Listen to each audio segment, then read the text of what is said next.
Good morning, everyone. My name is Labhya Mishra. Topic for a spectrum is drip irrigation. Drip irrigation is a technique by which water is supplied drop by drop near the roots of plants. Water flows into through a filter into special drip pipes with emitters located at different spacing. Water is directly distributed through these emitters. This method is widely used in India because this saves wastage of water. This method is the most efficient water and nutrient delivery system for growing crops. It also saves farmers money for purchasing fertilizers and crop protection products. Rajasthan, Sikkim, Andhra Pradesh, Karnataka, and Maharashtra lead in the usage of drip irrigation in India. Now, Suhani will explain you further on this topic. Good morning everyone. I'll be explaining further about solar drip irrigation. Solar drip irrigation uses the sun energy to power a pump which supplies water to the field.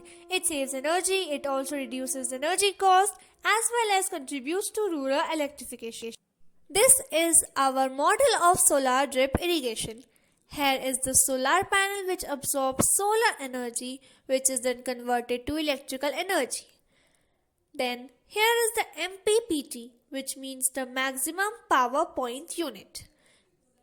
Then this is a pump which has water stored inside it. And here we are at the farm. You can see these tiny slim pipes.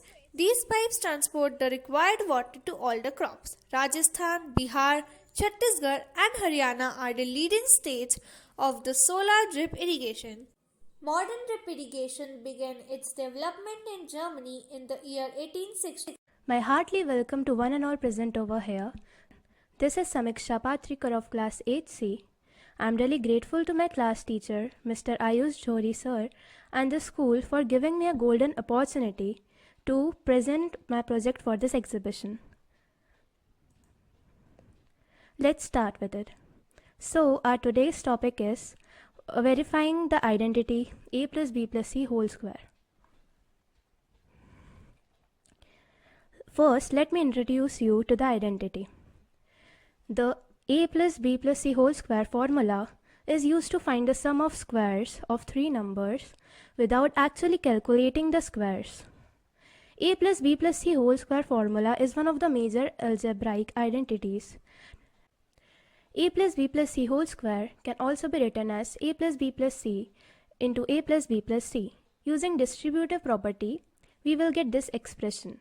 After simplifying it, we will get the a square plus ab plus bc plus ac plus b square plus ab plus bc plus ac plus c square. So therefore a plus b plus c whole square is equals to a square plus b square plus c square plus 2ab plus 2bc plus 2ac. Hence the identity is proved by simple mathematical calculations. Let us understand it better with the help of an example. So according to the identity, we will put the values. Okay, so here a is equals to 2x, b is equals to 3y and c is equals to 5z. After putting these values in the identity, we will get this expression and the answer will be 4x square plus 9y square plus 25z square plus 12xy plus 30yz plus 20zx. Next example is 105 whole square. So here we know that we can write it as 100 plus 4 plus 1 whole square. So after simplifying it, we will get 100 square plus 4 square plus 1 square plus 800 plus 8 plus 200. And after this, the outcome would be 11025. So the next method to verify this identity is we can get this identity with the help of identity x plus y whole square equal to x plus x square plus y square plus 2xy. Now here if we put x is equals to a and y is equals to b plus c, we get a plus b plus c whole square is equals to a square plus b plus c square plus 2a b and multiplied by b plus c. So the outcome would be a square plus b square plus c square plus 2bc plus 2ab plus 2ac. Diagrammatic representation of identity. Here we have drawn a square of dimensions a plus b plus c. So Here we get a square of side A, square of side B, and square of side C. And then here we get two rectangles of dimensions AB, two rectangles of dimensions AC, and two rectangles of dimensions BC. So therefore, we can see that this square can be divided into three squares: square of A, square of B, and square of C, and also two rectangles of dimensions AB, two rectangles of dimensions AC, and two rectangles of dimensions BC. So therefore, it is proved that A plus B plus C whole square is equal to A square plus B square plus C square plus 2AB plus 2AC plus 2BC. Some identities based on this identity are given below.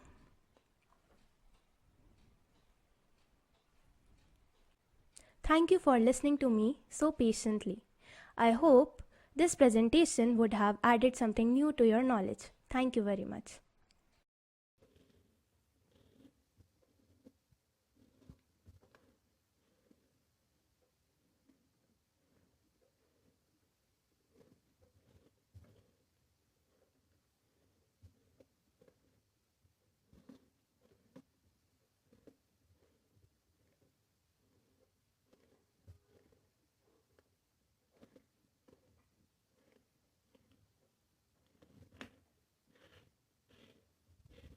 Good morning everyone present over here. My name is Vishesh Banjari and today I will tell you about my topic, square and square roots and cube and Square are the numbers generated after multiplying a value by itself, whereas square root of a number is a value which on getting multiplied by itself gives the original value. Hence, both are vice versa methods. For example, the square of 2 is 4 and the square root of 4 is 2. We can find square root of a number by following methods: repeated subtraction method, prime factorization method, estimation and approximation method, long division method. These are the following methods to find a square root of a number. A cube root is a special value that when we multiply 3 times gives us the desired number. Thus, a perfect cube is a cube of a whole number. On the other hand, a cube root is even when we multiply the lowest number 3 times to arrive at the number. For finding the cube root using the division method is similar to using the long division method or manual square method. Make a pair of 3-digit number from the back to front. Next step is to find the number whose cube root is less than or equal to the given number. Now I will tell you about my model which shows square and cubes of the number from 1 to 10. Here, 1 square is 1 and 1 cube is also 1. Now, 2 square is 4 and 2 cube is 8. Here 3 square is 9 and 3 cube is 27. Here 4 square is 16 and 4 cube is 64. Here 5 square is 25 and 5 cube is 125. Here 6 square is 36 and 6 cube is 216. Here 7 square is 49 and 7 cube is 343. Here 8 square is 64 and 8 cube is 512.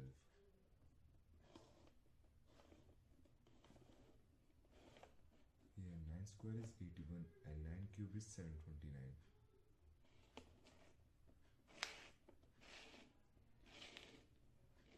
Here 10 square is 100 and 10 cube is 1000.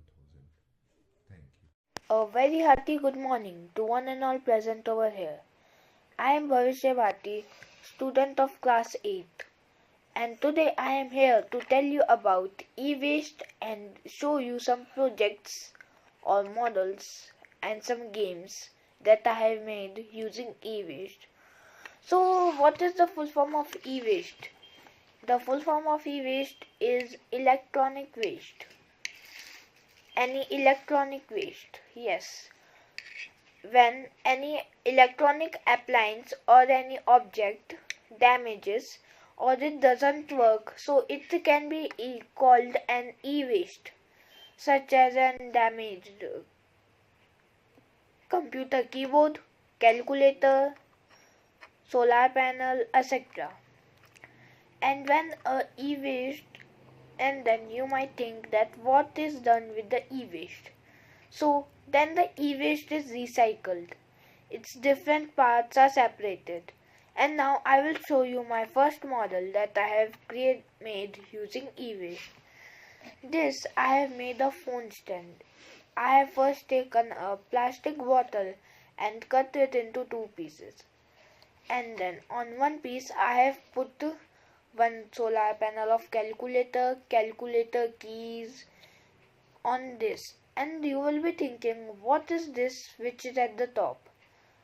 I will tell you. It is the grid which is put on the motherboard of the calculator so that it could work easily. And now, not only this, and I have made something like flowers with with colorful gears of car, vehicle, remote car. So when we will put these inside the phone stand, pen stand, so it will likely to become as a flower pot. Thank you. I continue with my second project. Second, I have made a phone stand. This I have made of a waste switchboard which has been burned. Here this was a switch but I have removed, and here it was a plug which I have removed it. And this I have made a phone stand. But how? So let me show you. This is a phone stand, and I have taken a phone, and we will keep the phone at the nut over here, and at this also, so we will be able to see the phone like this, and then we can operate the phone. And then the second way is I would loose the nut with the screwdriver, and I will rotate the switch little bit, at least a 170 degree, so that it could get support of the edge of switchboard also. Then I will tighten the nut, and now I will show you. Now you can see it has become like this, and then we can keep the phone with the support of these two at the back. We will keep it, and we can operate our phone nicely. And this mode especially is for any video meeting, like we are attending classes, so it is for that. And then if you want a little bit more tilted towards the opposite side, so what I will do, this is the phone stand, this is the switch, I will turn it 90 degree more. If it is not happening, so I will lose the nut, and then I will turn it 90 degree, and then I will again tighten it. And then here you can see the difference. Before it was little bit like this, but now it is more slant, and this one is easier. Now I continue with my third project. In third project I have made one game using a calculator which was an e-waste. Now let's see what I have made using an e-waste. This is the calculator. This is my calculator game which I was talking about. In this game, there will be 3 levels. In first level, I will be giving you one number, and you will have to type that number on the calculator. But I will not tell you that which number is where, because we use calculators in our daily life. Only this will be told that the 9 numbers and zeros and decimal is between these 12 blocks. Suppose I give you a number like 5126. So 5 is in the between, 5, then 1, then 2, then 6. And it has came 5126. So I have got 1 point. And like this, we will go to our second round. In second round, second round is more complicated. In second round, we have to solve an equation. And in this round, we will tell you that the signs equal to addition, subtraction, division, cube, etc. signs equal to signs are in these 7 blocks. It could be any. Suppose I give you 126 plus 1, 2, 6, then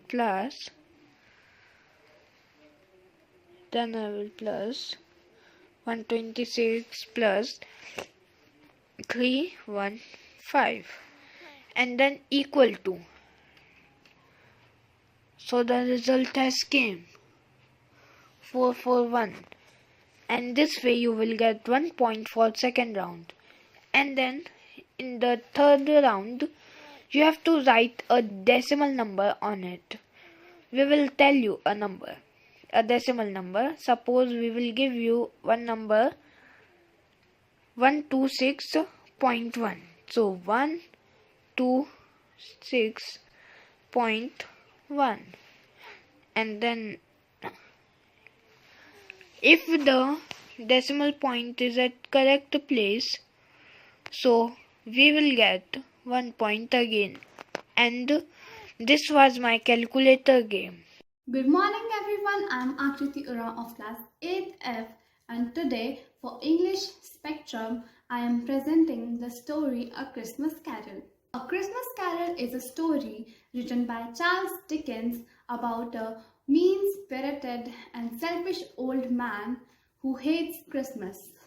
On one cold Christmas Eve, Ebenezer Scrooge is unkind to people who work for him, then refuses to give to charity, and is also rude to his nephew who invites him to spend Christmas with him. After this, Scrooge is visited by the ghost of his old business partner, Jacob Marley, and then by 3 ghosts. They were the ghost of Christmas past, Christmas present, and Christmas future. The ghost of Christmas past shows Scrooge himself being an unhappy child and being more in love with money than his fiancée. The ghost of Christmas present shows Scrooge his clerk's house, in which he sees Tiny Tim, who is very ill. Then he sees his nephew's Christmas celebration, which he had been invited to but he didn't go. Finally, the ghost of Christmas future terrifies Scrooge by showing him the visions of his own death. These ghosts teach Scrooge the error of his ways, and then when he wakes up on Christmas Day, he is full of excitement and buys the biggest turkey from the shop for the Cratchit's family, and then spends the rest of the day with his nephew full of joys.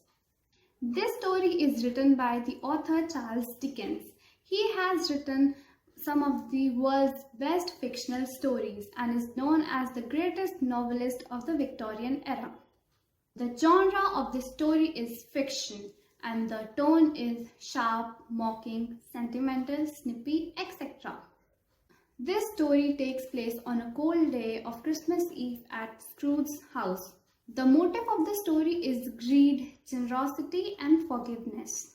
Young Scrooge loved his boss Fezziwig. Young Scrooge says, "If I ever own a firm of my own, I shall treat my employees with same respect and dignity." This was ironic because Scrooge was nothing like Pacific as he treats Bob Cratchit horribly. My favorite character from the story is Ebenezer Scrooge because although he was rude, cold-hearted in the beginning of the story, but later he realized his mistakes and treated everybody nicely, and even went to Fred's Christmas party. The message we get from the story is that people matters more than money and we should treat everybody with love, kindness and generosity.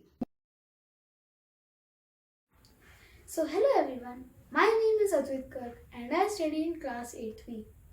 Today I am going to explain some puzzles on the basis of equation. So let's start. As you can see, our first puzzle is here. In our first puzzle, there are one circle, two square and their value is 10. And in second, there is circle and their value is 4. And in third, you can see that a square, but we need to find its value. So let's start now. So in the first puzzle, let me take circle as x and square as y. Then x plus 2y is equals to 10 and x is equals to 4 as we know in that figure. Then 4 plus 2y is equals to 10 and 2y is equals to 10 minus 4 is equals to 6. Then y is equals to 6 upon 2. So our value is 3. So in figure last we need to find the value of one square. So we get to know that a square value is 3. So we get 10. So we continue with our next puzzle. In our second puzzle, there are 4 circles and each circle is divided in 4 parts. 1, 2, 3 and 4. And in last circle, as you can see, one term is missing and we need to find that one term. So let's go to our solution. In second puzzle, as first circle contains 6, 2, 2 and 10. So we will do like its equation like 2 into 2 plus 6 is equals to 10. And in second, similarly like this, 8, 5 and 3 and 23. So it will be like this, 5 into 3 plus 8 is equals to 23. And in third one, the same. 6, 6, 3 and 24. So its solution will be 6 into 3 plus 6 is equals to 24. So in last, we got that every 3 circles have the same equation. So we will put last equation also the same. So in this, 9, 3 and 3. So we will do like this, 3 into 3 plus 9 is equals to 18. So we got the value of last missing number.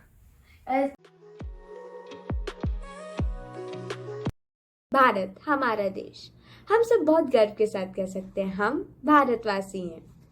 Bharat एक हरा भरा, खुशहाल, विकसित तथा समृद्ध देश है और आज मैं अक्षरी पटेल कक्षा 8वीं की छात्रा आप सभी को भारत के एक प्रसिद्ध पौराणिक स्थल कैलाश मंदिर जो एलोरा की गुफा में स्थित है उसके बारे में बताना चाहती हूँ। यह एक अनूठा मंदिर है। यह मंदिर 40,000 टन पत्थरों को काटकर बनाया गया था। पुरातत्वविदों की गणना के अनुसार मंदिर को बनने में करीब 1000 वर्ष से ज्यादा समय लगा होगा, परंतु ऐतिहासिक तथ्यों के अनुसार मंदिर के निर्माण में करीब 20 वर्ष लगे। इसी आधुनिक तकनीक के इस मंदिर का निर्माण होना आज भी वास्तुकारों के लिए अबूझी पहेली बनी हुई है। कुछ और तथ्य। यह मंदिर ऊपर से नीचे समूच पहाड़ काटकर बनाया गया 13 मंजिला गुफा निर्माण पद्धति भारत के अलावा और कहीं नहीं है। तत्कालीन शासकों ने इस मंदिर का निर्माण भगवान शिव के निवास स्थल कैलाश पर्वत से प्रेरित होकर किया तथा मंदिर का नाम कैलाश मंदिर रखा गया। एक बार मुगल शासक औरंगजेब ने भी मंदिर को तोड़ने के लिए 1000 सैनिक लगाए थे। जिन्होंने 3 साल लगातार खुदाई की परंतु मंदिर को तोड़ने में असफल रहे। आशा करती हूँ आप सभी को कैलाश मंदिर के बारे में जानना दिलचस्प लगा होगा। धन्यवाद। Good morning, everyone. I am the book The Red Pyramid in the Kane Chronicles series written by Rick Riordan. I am well liked by my readers, both children and adults alike. The story follows two siblings, Carter and Sadie Kane, who figure out that they are not only Egyptian magicians but also related to the pharaohs of Egypt. In an accident, their father releases 5 Egyptian gods who are now roaming in North America, and the Kane siblings have to set everything right again. Despite being siblings, they don't know each other well because after their mother's death, their father and their grandparents had a legal battle on who gets to keep the children. Afterwards, it was decided that their father gets the custody of Carter and their grandparents get the custody of Sadie. There are a lot of reasons why I am such a great book, but one of them is my characters. Carter and Sadie are the two protagonists. Carter is the older brother at the age of 14. He is more responsible, mature, sensible, like you would expect an older brother to be. He has traveled around the world with his father, Julius Kane, who is an Egyptologist.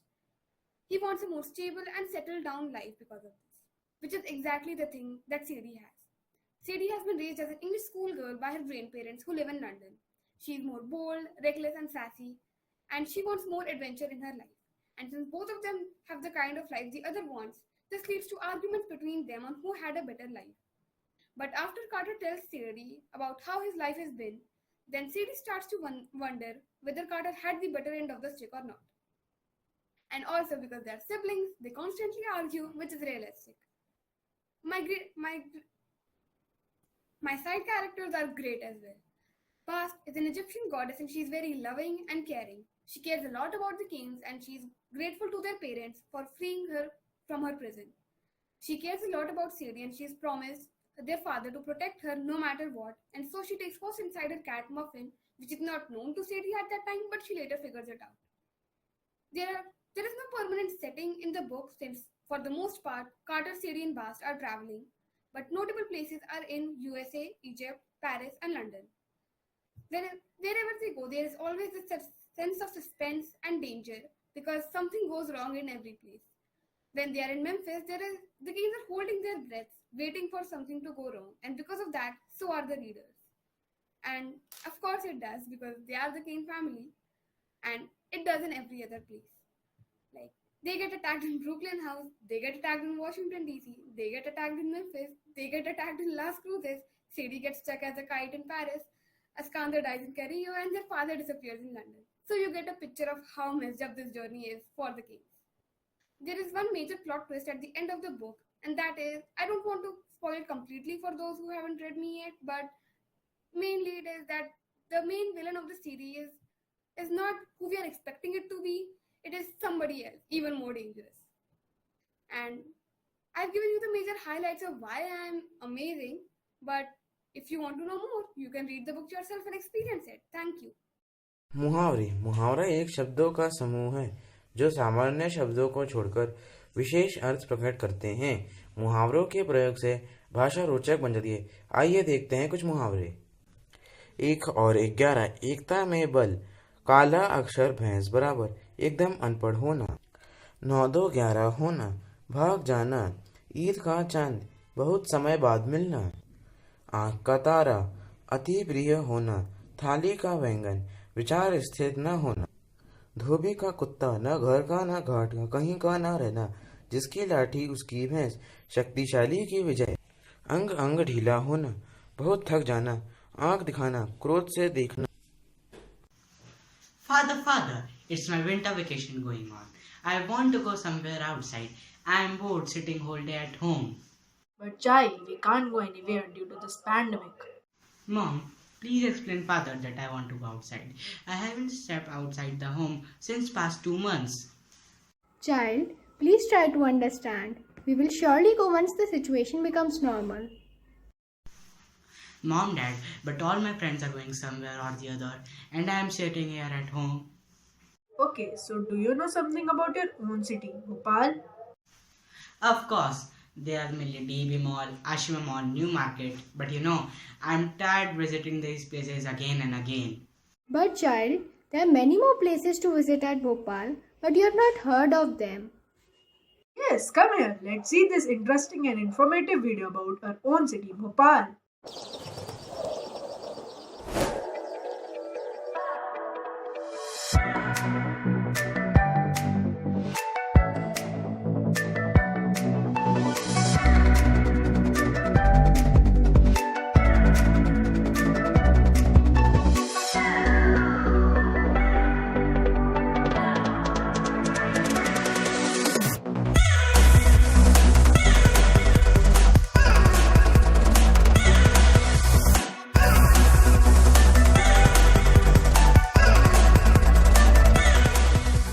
Good morning, everyone. Today we are going to make you aware about the prestigious history of our own city, Bhopal. Do you know that Bhopal was originally called as Bhojpal? Bhojpal, which was named after Parmara king Bhoj, and a dam pal that was constructed to form lake surrounding Bhopal. Gradually, the name changed to Bhopal. So today I am going to tell about the dynasty of four powerful women, the Begums of Bhopal. So this incident started when Muhammad Shah was ruling Bhopal. So he introduced a tradition called Porda tradition, in which women either stay at a special place at home or cover their body and face with cloth.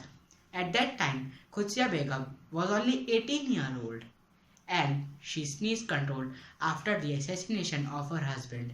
Though she was illiterate, but she was brave enough to refuse to follow Porda tradition. And after that, a huge change occurred in the history of Bhopal and the ruling power transferred from male to female. And when the ruling power transferred to her, she declared that her 2-year-old daughter Sikandar would follow her as the ruler of Bhopal, and no male family member dared to challenge her.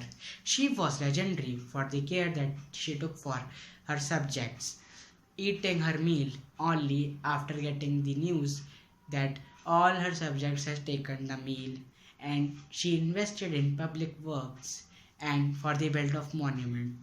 Begum Qudsiya carefully prepared her daughter Sikandar for ruling for the golden age of Bhopal.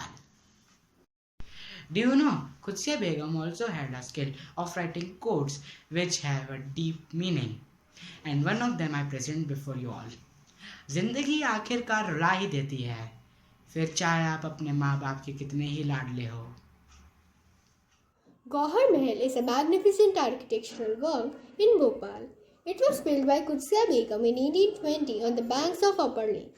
This monument is so majestic that it became a center of political and administrative power. It carries the historical importance and depicts immense pleasure even today. Due to the enriching glory of the palace, Qudsiya Begum was popularly known as Gauhar Begum. Jama Masjid was also built by her, which is a center of attraction for people. It was built in 1837. In 1844, Sikandar Begum began to rule. Her name Sikandar refers to Alexander the Great in Arabic. She was trained martial arts and fought many battles and never observed the Porda. During the Indian Rebellion of 1857, she sided with the British and cursed those who revolted against them. However, Sikandar was also an enlightened modernist and a reformer, presiding over administrative, social and educational reform that made Bhopal a haven of scholarship and culture and a center for buildings. And she also helped in the build of many monuments. Moti Masjid is relatively small but of equal importance compared to other historical monuments in the city. It was built by Sikandar Begum, who brought a revolution through architectural development. The masjid features a white marble facade with two small cupolas on the top. The two dark red towers on the side are equally splendid and fascinating. She also built Moti Mahal and Shaukat Mahal, which are equally important in the history. And Sikandar Begum succeeded. Her daughter Shahjahan Begum began to rule from 1868 and proved a marked contrast to her powerful mother. But she still left a considerable mark in architecture, music, poetry, and the arts. In fact, like her Mughal name, Sikh Emperor Shah Jahan, she bore a particular passion for architecture and invested heavily in a series of elaborate public works that beautified the city. Have you all visited Taj Mahal? No, not the one in Agra. There's a marvelous Taj Mahal here in Bhopal as well. This royal palace was originally called Raj Bhavan but was renamed Taj Mahal on the suggestion of British. It was built by Shah Jahan Begum in the year 1871. The monument has 120 rooms, a Sheesh Mahal and a fountain called Shravan Bhador. This fountain stimulates the effect of rain. It has a unique architecture of British, French, Arabic and Hindu influences. Some members of the royal family resided in the palace. Today, new plans are drawn to save this monument from brink. Sultan Jahan Begum, daughter of Shah Jahan Begum, succeeded her in 1901, ruling under the success of her son, and Sultan Jahan Begum also helped in the builds of monuments. Another significant memorial is the Crown of Mosques or Tajul Masjid, and its magnificent architecture just reflects that. The mosque was built between 1868 to 1901 by Shah Jahan Begum and later was continued by her daughter Sultan Jahan Begum. Not only is the mosque the largest in the country, but can you believe that it is the second largest mosque in the whole Asia? It is the sign of determination and the symbol of devotion. It is remarkably similar to Jama Masjid of Delhi. Today, it also holds religious, mythological and architectural importance. Have you heard that Madhya Pradesh Vidhan Sabha in 1996 took place in Minto Hall? Minto Hall was conceived by Sultan Jahan Begum to facilitate Lord Minto and then the Viceroy of India. She was passionate about architecture and one can experience the same in this beautiful popular heritage building, which celebrates her spirit, her dreams and her aspirations. Now, the building was brought in use for various purposes, including the headquarters of Bhopal, Army, Hamidia College, etc. She also built Kasar-e-Sultani Palace, now known as Safia College, and Noor Sabha Palace, now known as Heritage Palace.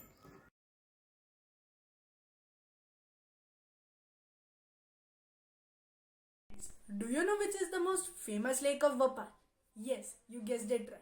It is the Upper Lake. The Upper Lake, also known as Bhoj Dal, is said to have been built by Parmara king Raja Bhoj during his tenure as king of Malwa. Do you know Upper Lake has its own history? Let me tell you. Once, Raja Bhoj suffered from a skin disease and all the Vedas or doctors failed to cure him.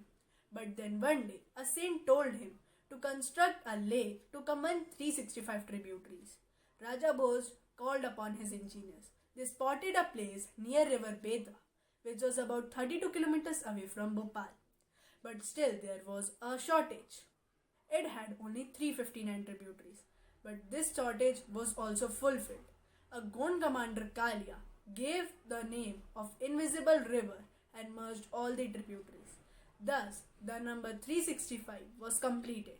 The lake is now known as Bada Talab or the Upper Lake until it was renamed in 2011 as Bhoj Dal in the honor of the great king Raja Bhoj who built it. And there is a statue of Raja Bhoj holding his sword installed on a pillar and to cement the Bhopal as the city of lakes. In Bhopal, there is another lake which has a great tourist attraction. Yes, I am talking about Lower Lake, also known as Chota Talab. Lower Lake along with Upper Lake forms the Bhoj wetland. In 1794, the construction of this lake was commissioned by Chote Khan, a minister of Nawab Hayat Muhammad Khan. This lake receives the subsurface seepage from the Upper Lake. These two lakes are separated by an overbridge known as Pul Pukta. By now, I have told you about two lakes of Bhopal, the Upper Lake and the Lower Lake. But do you know there is a third lake in the southern part of Bhopal? Yes, there is, which is known as Shahpura Lake. Shahpura Lake is a man-made water reservoir which was created in the year 1974 to 1975 under the Betwa irrigation scheme, which was initiated to help in the procedure of irrigation and to provide water supply to the deficient areas of India. The main source of the lake water is the storm water, and the main use of the lake water is to run off the sewage of residential colony, irrigation purposes, and for aquaculture, which is also known as fish farming. Bhopal was initially founded in the 11th century by Parmara king Raja Bhoj.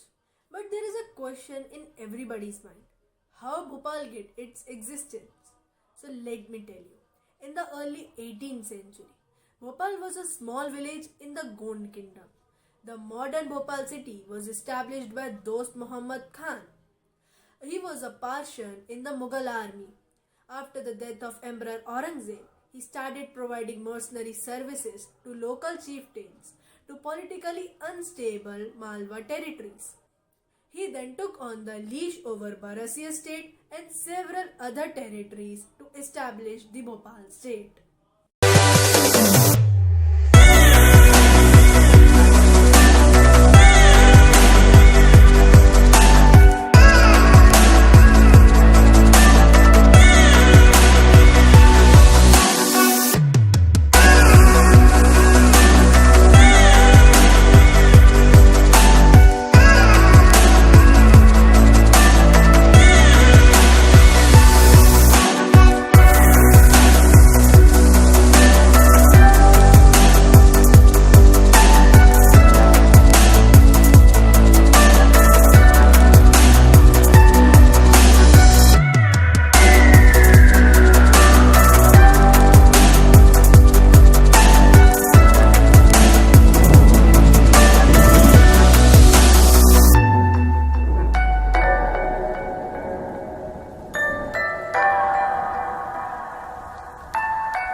So by now, my child, you would have understood that there are not only DB malls or markets in Bhopal, there are lot many monuments in there, which are very precious. Yes, and this shows that Bhopal is different from other cities and it has its own identification. Thank you, Mom, Dad, for telling me this whole history about my city, Bhopal.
शुभ प्रभात। मम नाम मेहुल सिंह अस्ति। अहम् अष्टामी the कक्षायां पठामि। अद्य संस्कृतं प्रदर्शनायाम् आयुर्वेदस्य अन्तर्गतम् अहं नवग्रहस्य वनस्पतीनाम् अस्माकं जीवने महत्त्वविषये स्वविचाराणां प्रस्तुतं कर्तुं तत्पर अस्मि।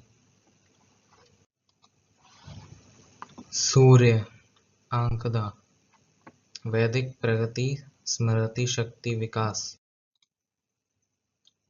चंद्र पलाश, मानसिक रोगों से मुक्ति।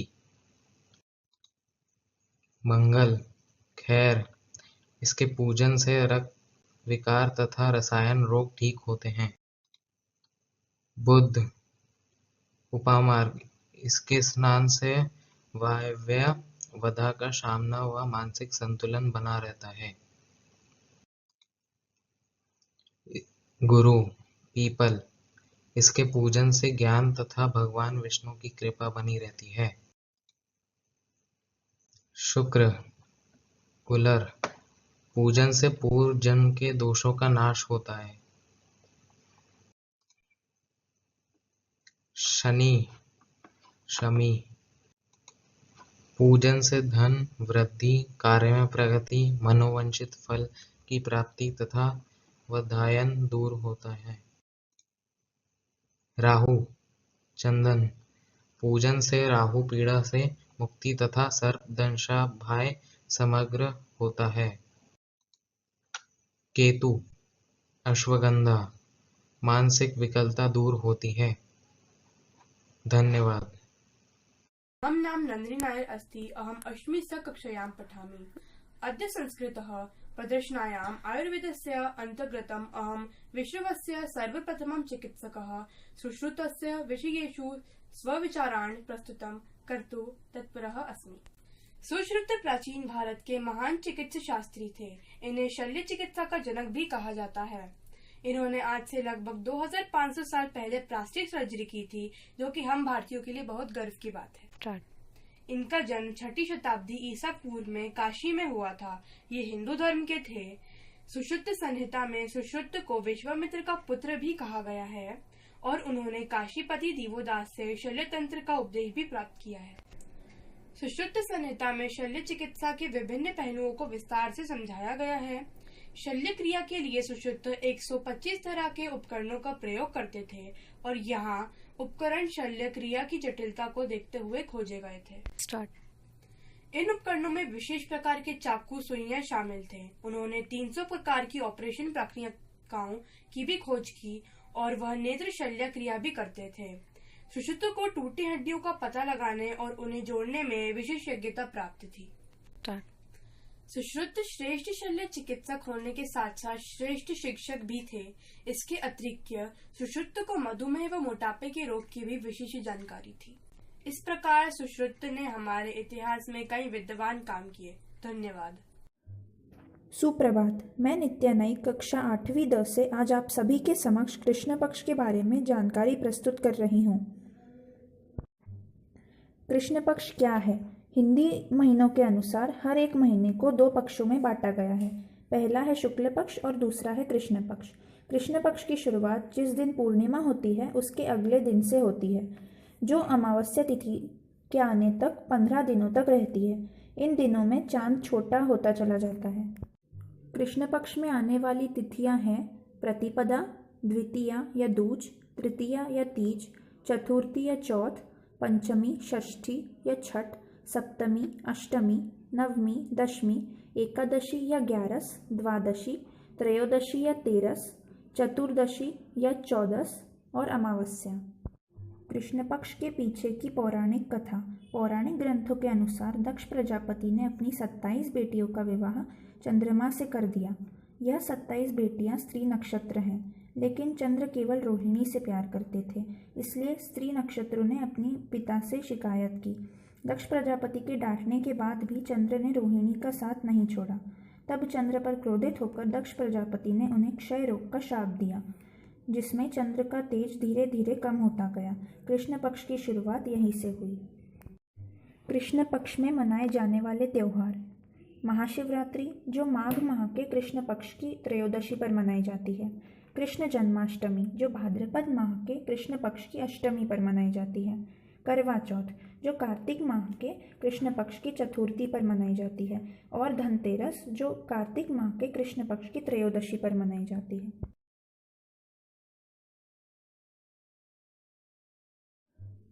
सुप्रभात। मैं नित्या नाइक कक्षा 8वीं द से आज आप सभी के समक्ष कृष्ण पक्ष के बारे में जानकारी प्रस्तुत कर रही हूँ।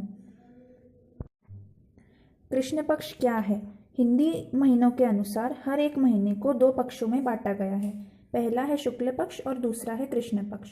कृष्ण पक्ष की शुरुआत जिस दिन पूर्णिमा होती है उसके अगले दिन से होती है, जो अमावस्या तिथि के आने तक 15 दिनों तक रहती है। इन दिनों में चांद छोटा होता चला जाता है। कृष्ण पक्ष में आने वाली तिथियां हैं प्रतिपदा, द्वितीया या दूज, तृतीया या तीज, चतुर्थी या चौथ, पंचमी, षष्ठी या छठ, सप्तमी, अष्टमी, नवमी, दशमी, एकादशी या 11, द्वादशी, त्रयोदशी या 13, चतुर्दशी या 14 और अमावस्या। कृष्ण पक्ष के पीछे की पौराणिक कथा।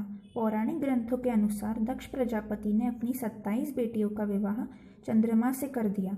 यह 27 बेटियां स्त्री नक्षत्र हैं, लेकिन चंद्र केवल रोहिणी से प्यार करते थे, इसलिए स्त्री नक्षत्रों ने अपने पिता से शिकायत की। दक्ष प्रजापति के डांटने के बाद भी चंद्र ने रोहिणी का साथ नहीं छोड़ा। तब चंद्र पर क्रोधित होकर दक्ष प्रजापति ने उन्हें क्षय रोग का शाप दिया, जिसमें चंद्र का तेज धीरे धीरे कम होता गया। कृष्ण पक्ष की शुरुआत यहीं से हुई। कृष्ण पक्ष में मनाए जाने वाले त्यौहार। महाशिवरात्रि, जो माघ माह के कृष्ण पक्ष की त्रयोदशी पर मनाई जाती है। कृष्ण जन्माष्टमी, जो भाद्रपद माह के कृष्ण पक्ष की अष्टमी पर मनाई जाती है। करवा चौथ, जो कार्तिक माह के कृष्ण पक्ष की चतुर्थी पर मनाई जाती है। और धनतेरस, जो कार्तिक माह के कृष्ण पक्ष की त्रयोदशी पर मनाई जाती है।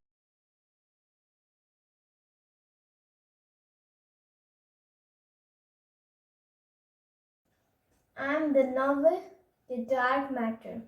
I am conceptualized by William Blake Crouch. I was published in 2016 and is now an international bestseller. I will give you thrills and chills along with fiction and science that you may have never imagined. I have been praised by Sir Lee Child, Sir Andy Weir, Sir Justin Cronin, and many other well-known authors. My writer, Sir William Blake Crouch, is an American-based author who is best known for Way at Pines trilogy, which sold millions of copies and has been translated into 30 languages. He currently lives in Colorado. Are you really happy in your life? These were the last words with my main character, Jason Dessen, have heard before he was knocked unconscious. He is woken up to in another world where he is not an ordinary physics professor anymore, and his family is not his anymore. Is it really the truth, or is it just a dream? The truth lies in me, which is more horrifying than you and Jason could have ever imagined. Jason Dessen is an ordinary physics professor in Chicago. He is one day kidnapped by an unknown man and is later knocked unconscious. He wakes up in another world where he is not an ordinary physics professor but a physics scientist. He gets to know that in another world he has made a box which leads to infinite parallel worlds. Let's explore, with limited number of ampules left, how Jason is able to return to his own world, and how does he gets to know that who was the kidnapper, and finally how he takes his family to the box to explore a new world.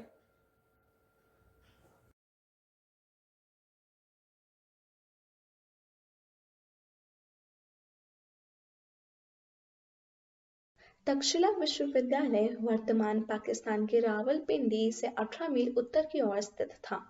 जिस नगर में यह विश्वविद्यालय था उसके बारे में कहा जाता है कि श्री राम के भाई भरत के पुत्र तक्ष ने उस नगर की स्थापना की थी। तक्षशिला विश्वविद्यालय में पूरे विश्व के 10,500 से अधिक छात्र अध्ययन करते थे। यहाँ 7 से भी अधिक विषयों को पढ़ाया जाता था। 326 ईसा पूर्व में विदेशी आक्रमणकारी सिकंदर के आक्रमण के समय यह संसार का सबसे प्रसिद्ध विश्वविद्यालय ही नहीं था, अपितु उस समय के चिकित्सा शास्त्र का एकमात्र सर्वोपरि केंद्र था। विविध विद्याओं के विद्वान आचार्यों ने यहाँ अपने विद्यालय तथा आश्रम बना रखे थे। महत्वपूर्ण पाठ्यक्रमों में यहाँ वेद वेदांत, अष्टादश विद्याएं, दर्शन, व्याकरण, अर्थशास्त्र, राजनीति, युद्ध विद्या, ज्योतिष, आयुर्वेद, हस्त विद्या, अश्व विद्या, विविध भाषाएं आदि की शिक्षा विद्यार्थी प्राप्त करते थे। प्राचीन भारतीय साहित्य के अनुसार पाणिनि, कौटिल्य, चंद्रगुप्त, जीवक, कौशलराज आदि महापुरुषों ने इसी विश्वविद्यालय से शिक्षा प्राप्त की। 500 ईसा पूर्व जब संसार में चिकित्सा शास्त्र की परंपरा भी नहीं थी, तब तक्षशिला आयुर्वेद विज्ञान का सबसे बड़ा केंद्र था। एक आचार्य के पास अनेक विद्यार्थी रहते थे। इनकी संख्या प्रायः 100 से अधिक होती थी और अनेक बार 500 तक पहुंच जाती थी। यहाँ धनी तथा निर्धन दोनों तरह के छात्रों के अध्ययन की व्यवस्था थी। धनी छात्र आचार्य को भोजन, निवास और अध्ययन का शुल्क देते थे तथा निर्धन छात्र अध्ययन करते हुए आश्रम के कार्य करते थे। सुप्रसिद्ध विद्वान, चिंतक, अर्थशास्त्री चाणक्य ने भी अपनी शिक्षा यहीं पूर्ण की थी। उसके बाद यही शिक्षण कार्य करने लगे। यही उन्होंने अपने अनेक ग्रंथों की रचना की। इस विश्वविद्यालय की स्थिति ऐसे स्थान पर थी जहां पूर्व और पश्चिम से आने वाले मार्ग मिलते थे। चतुर्थ शताब्दी ईसा पूर्व से ही इस मार्ग से भारतवर्ष पर विदेशी आक्रमण होने लगे। विदेशी आक्रांताओं ने इस विश्वविद्यालय को काफी शक्ति पहुंचाई। 6वीं शताब्दी में यह आक्रमणकारियों द्वारा पूरी तरह नष्ट कर दिया गया। दोस्तों, मम नाम रामः अस्ति। अहम् 8म कक्षायां पठामि। मम विषयोऽस्ति ऋतु अनुसारं भोज्यव्यवस्था। अस्मिन् विषये मम सहपाठिनः सन्ति। अनादि, प्रत्यक्ष, अनन्या च। युक्ताहार विराहस्य, युक्तचेष्टस्य कर्मसु, युक्तस्वप्नाबोधस्य योगो भवतु दुःखः। अर्थात जिसके आहार और विचार अच्छे हो, चाल और बोल चाल संतुलित हो, जो नियमितानुसार से सोता उठता हो, ध्यान एवं भगवान का ज्ञान हो, ऐसे मार्ग उसका सभी दुख दारिद्र्य समाप्त कर देते हैं। भारत में विभिन्न मौसम। हिंदू कैलेंडर के अनुसार भारत में 6 मौसम होते हैं।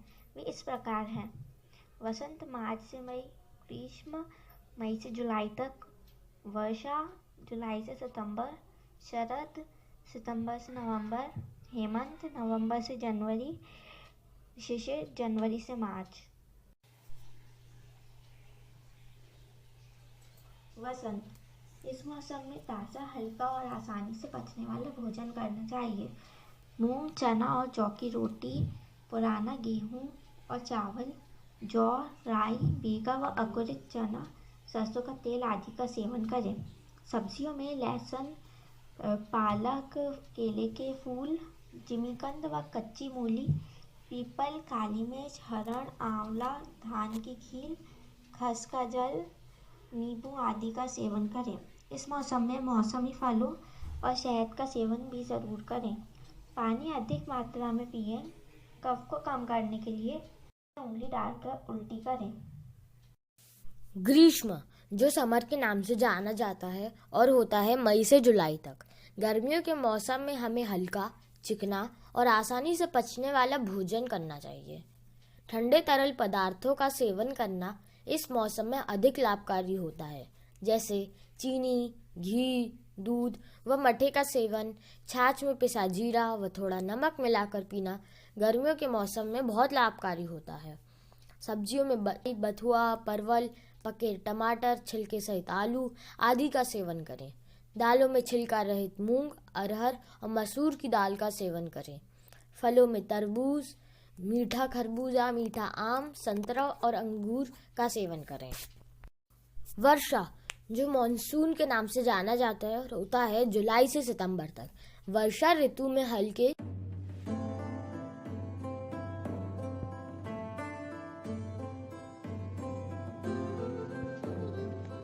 Ancient period.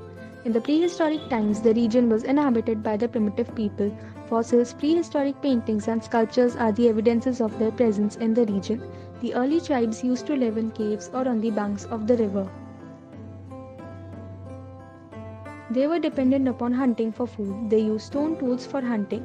Various proofs of these tools have been found at various places in Bhopal, Raisen, and Handia. Various paintings can be seen on the walls of the ancient caves and rocks. Caves near Hoshangabad, Bhimbetka, and rocks near Sagar are some such proofs.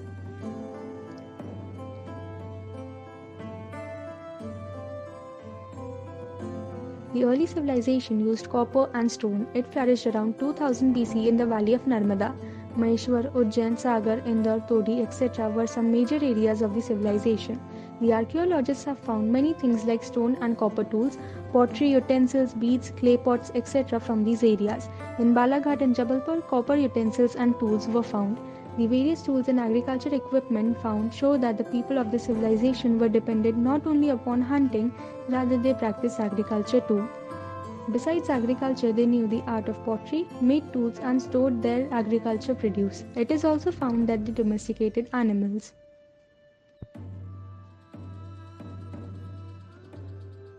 Period. The medieval period saw the rise of Rajput clans including the Paramara and Chandela clans. The latter is known for constructing the temples of Khajuraho. Ujjain arose as a major center in the second wave of Indian urbanization in the 6th century BC and served as the chief city of the kingdom of Malwa or Avanti. Chandragupta Maurya united northern India in 1500 BCE, establishing the Mauryan Empire, which included all of modern-day Madhya Pradesh. The Maurya Empire went into decline after the death of Ashoka, and central India was contested among the Sakas, Kushanas, and local dynasties.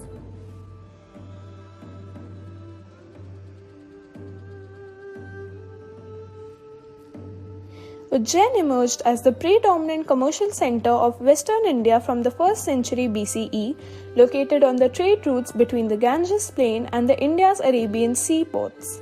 The Satvahana dynasty of the northern Deccan and the Saka dynasty of the western satraps fought for the control of Madhya Pradesh.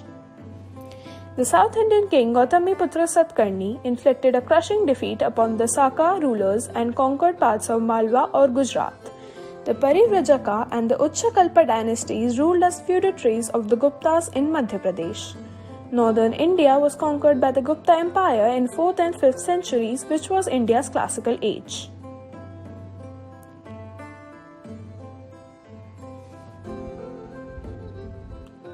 These empires collapsed towards the end of the 5th century.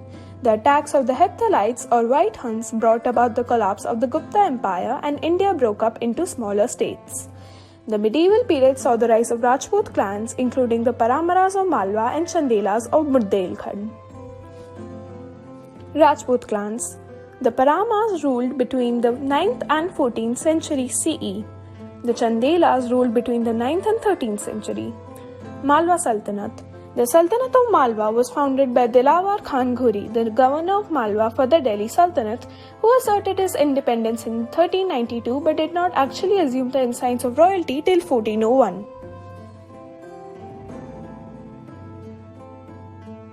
Modern period. The modern period in Madhya Pradesh saw the rise of the Mughal and Maratha empires and later the British Empire. Most of Madhya Pradesh came under Mughal rule during the reign of Emperor Akbar. The two dynasties Gudwana and Mahakaushal remained under the control of them, but after the death of the Mughal Emperor Aurangzeb in 1707, Mughal control began to weaken. The Battle of Bhopal was fought in 1737 where the Maratha defeated Mughal forces.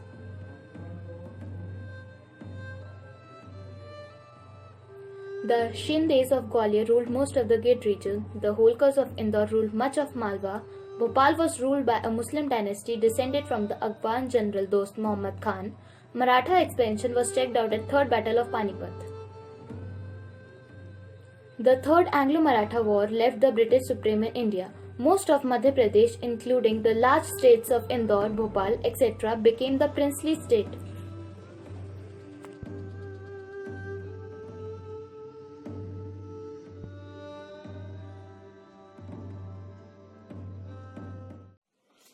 Good morning everyone. I'm Som Raghav of class 8C. My topic is natural parks and animal reserves in Madhya Pradesh. There are various national parks and animal reserves in Madhya Pradesh, but major of are as follows. Basically, national park is a wide open area where the national government protects the animals and the environment in it. Let's learn more about it. First one is Bandhavgarh National Park. It is spread at Vindhya Hills in Madhya Pradesh. It is one of the most exotic wildlife destinations in India. It is spread over 437 kilometers square. The main attraction of this park is 25 resident tigers and collection of birds which can be found anywhere in India. Second is the Kanha National Park. It is famous as one of the best managed national park in India. There are many streams, luxurious meadows and dense jungles. It is also famed for being the inspiration for the famous Jungle Book, which is penned by the famous writer Rudyard Kipling. Third is the Panna National Park. It is hailed for the variety of flora and fauna it is home to. It is famous for its sightings of wild creatures like Indian tiger, gharial, vulture, four-horned antelope, etc. Next one is Satpura National Park. This place boasts of many archaeological artifacts and paintings. The most striking attractions of the park are exotic birds and marsh crocodiles that can be seen here. Vanviha National Park. This national park is located in Bhopal. This park is known for housing more than 200 species of birds and 60 species of butterfly and animals like albino, sloth bear, white tiger, lion, etc. Last but not the least is Pench National Park. It is home to many majestic tigers.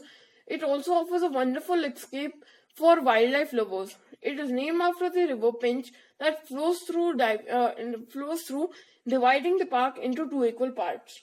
Now my friend Ridyansh will explain his model. Thank you. Good morning all present over here. My name is Ridyansh Mohabe and this project is on National Forests of MP. This shows the landform of India. The landform, the animals and Buxwaha Diamond Mines.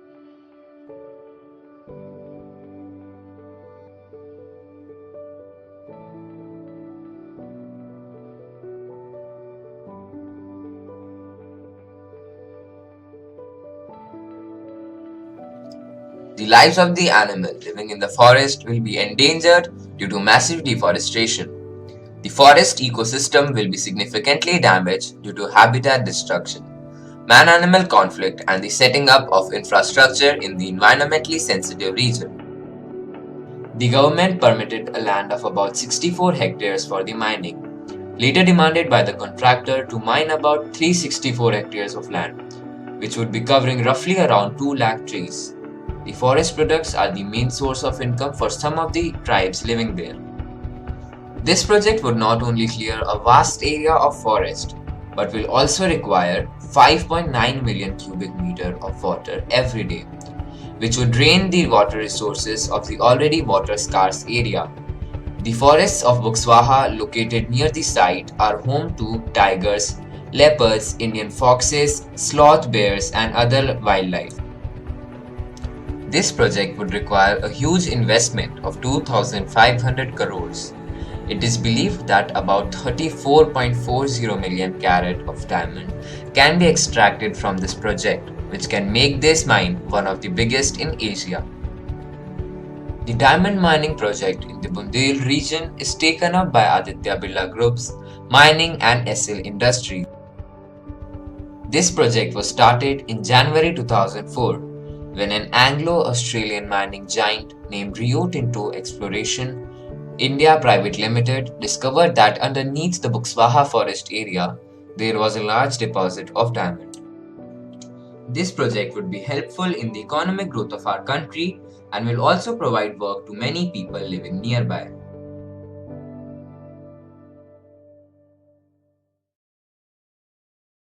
Good afternoon, one and all present here.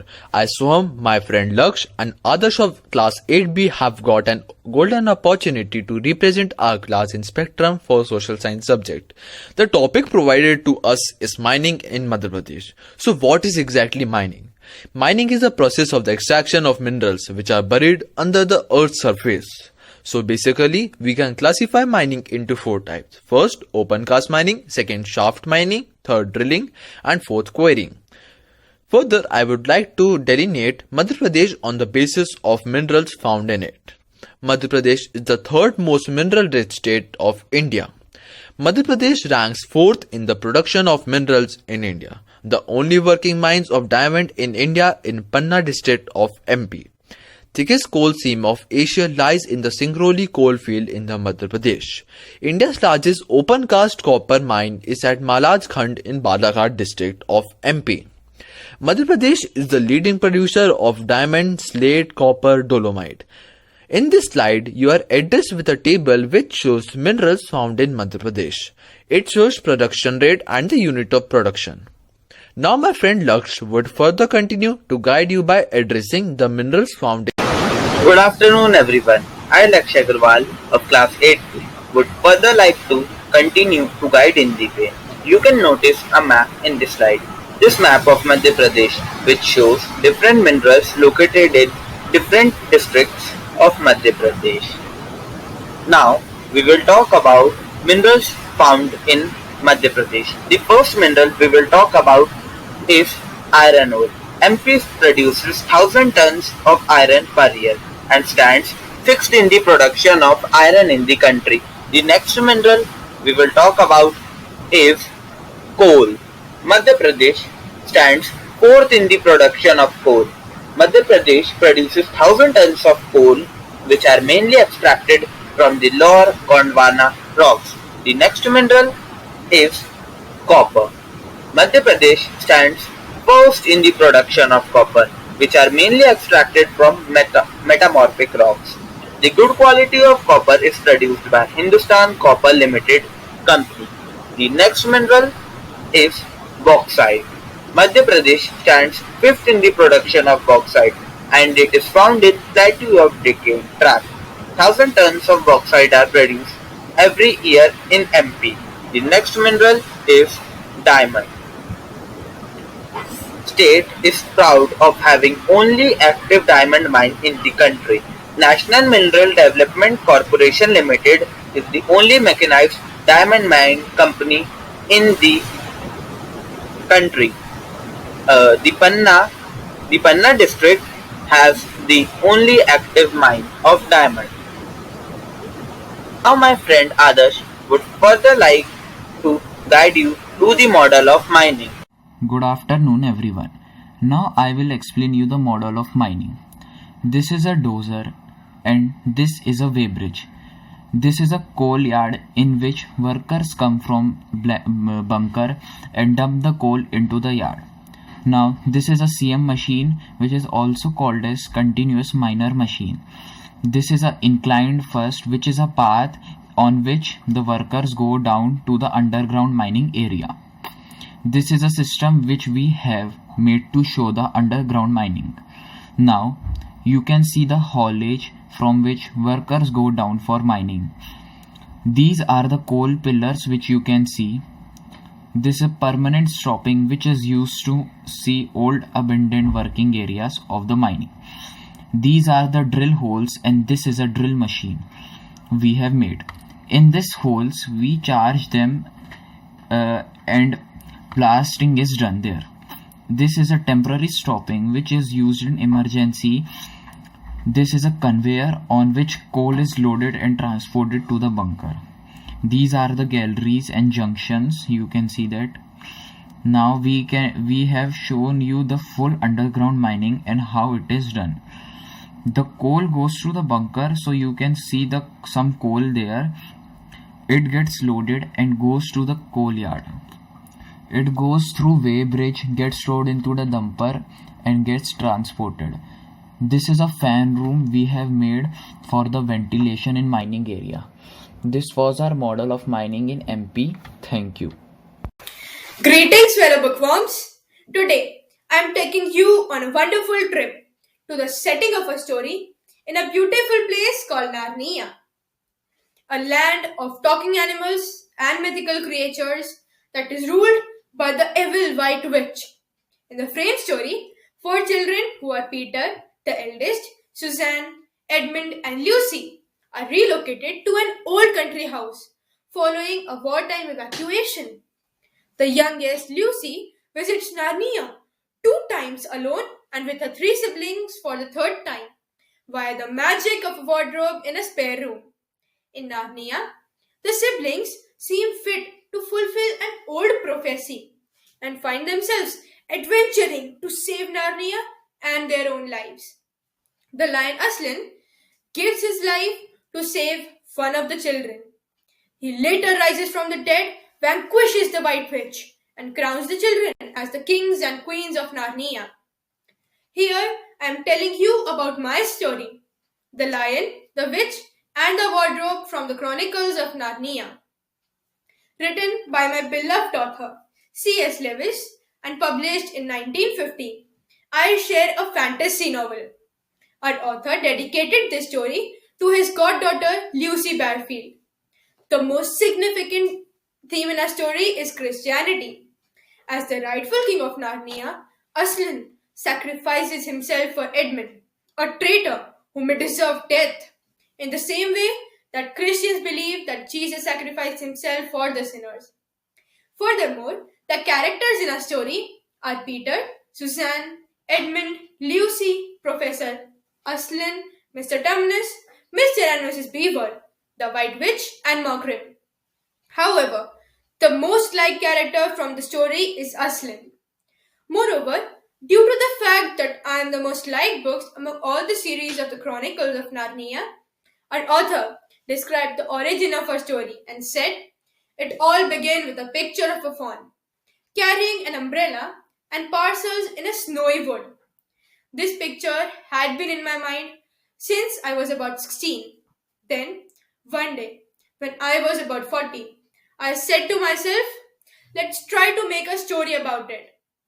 Therefore, the story of Narnia began when Lucy entered Narnia through the wardrobe and met Mr. Tumnus, the fawn, and both of them got frightened seeing each other, but later became friends, and the complete story got its shape. And eventually, everyone has a dream world in which they live. But this was a real world.